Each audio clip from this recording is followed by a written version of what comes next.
This clip is brought to you by SaveWithConrad.com.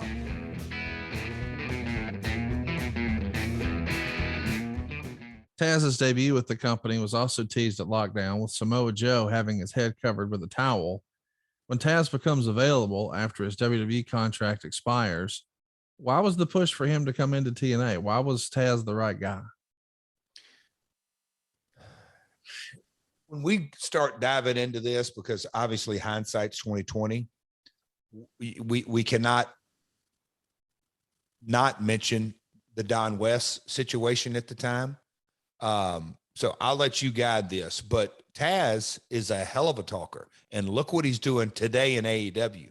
That was my understanding of what Dixie and Vince Russo, and that's kind of the conduit of Taz coming on board. I love Taz. We always hit it off. We have a very fun relationship. We bust each other's balls all the time, but in a good way.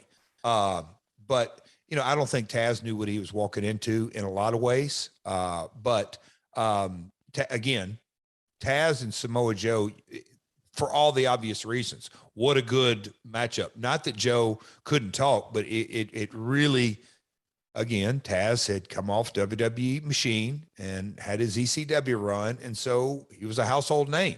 So in the building process of Joe, it added to the package. So between Lashley and Taz coming in, you got a lot of top talent. I mean, I can't imagine this is all inexpensive.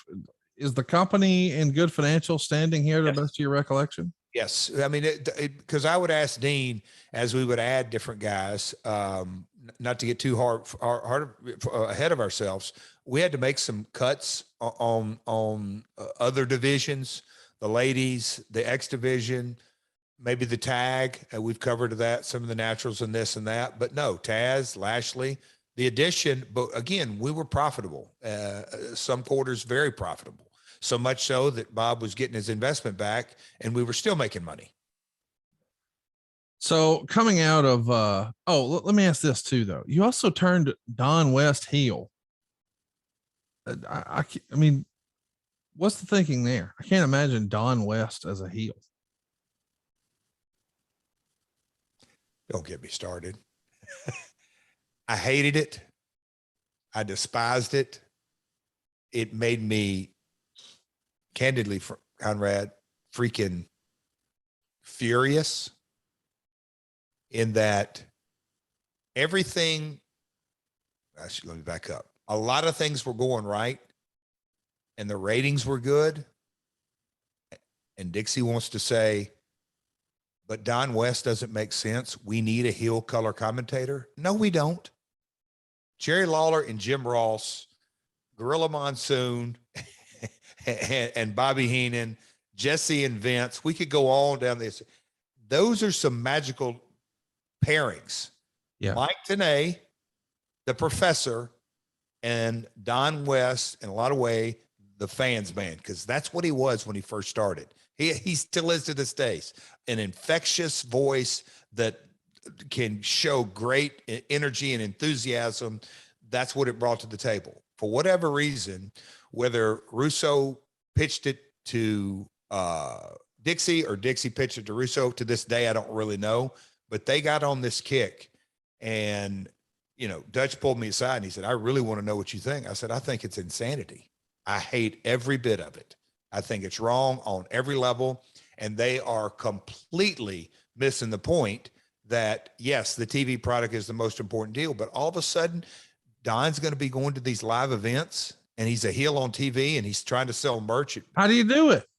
Conrad, you talk about ego and stupidity. And look, my ego, my own personal ego has caused me a lot of trouble in my career. It is what it is. Everybody's got an ego. Give me an example of that. You said, I don't do a timeout. It's caused you problems. Can you tell us? Like, give us an example. My way or the highway. I don't know how many times in business that I can rationalize, justify, minimize. My decision is right because it said so. That's just not the way to go. Yeah. So you want an example? Catching me off guard. I mean, did you learn that before you were in management at TNA or from managing TNA, as long as you did? Give me that question. I'm wondering, when did you have this epiphany that, wow, I need to change my approach? Like, did that happen? Like, you were that way when you ran a household, or you were that way when you ran an independent? All the above. Through the years, the more and more opportunities that I've had, and I'll just say this in sobriety, that I can really look at it clearly headed is, man, if you just take your ego out of the situation, everything gets a little easier. Bingo. Yeah. Yeah. I wish I had a better example for you, Conrad, and a light bulb may come off during this episode, but the Don West situation, to get in the weeds, Don was super successful. Do you know who Don's direct report was? No. TNA, Dixie's husband, Serge. Okay.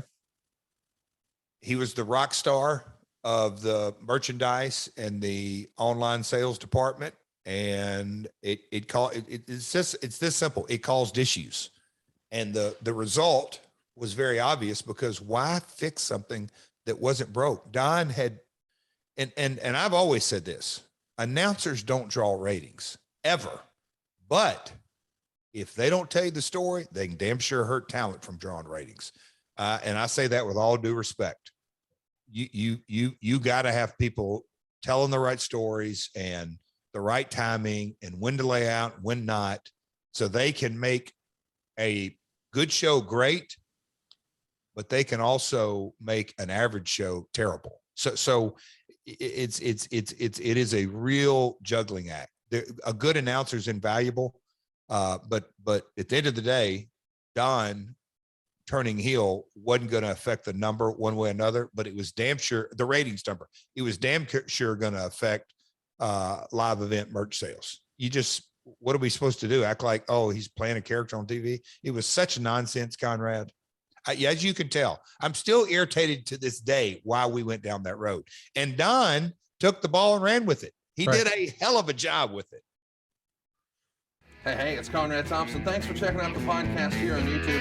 Be sure to hit the subscribe button and the notifications bell so you get a notice anytime we upload some new content. And go save yourself some money right now. If you're in a 30-year loan or you have credit card debt, it's not a matter of if I can save you money. It's a matter of how much. Find out right now for free at SaveWithConrad.com.